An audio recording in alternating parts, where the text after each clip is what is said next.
ఏం చేస్తాను అన్న?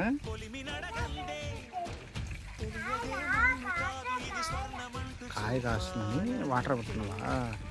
అది ఫుల్ అయిపోయింది. నెక్స్ట్ దానికి పట్టినా. నెక్స్ట్ దానికి పట్టు. నెక్స్ట్ దానికి పట్టు. నువ్వేం చేస్తున్నావు పెద్దోడా?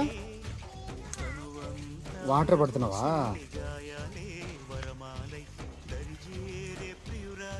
ఏం చేస్తున్నావు? ఈ చెట్టుకి పట్టు. నెక్స్ట్ దానికి పట్టు. నెక్స్ట్ అక్కడ ఉన్నాయి చూడ.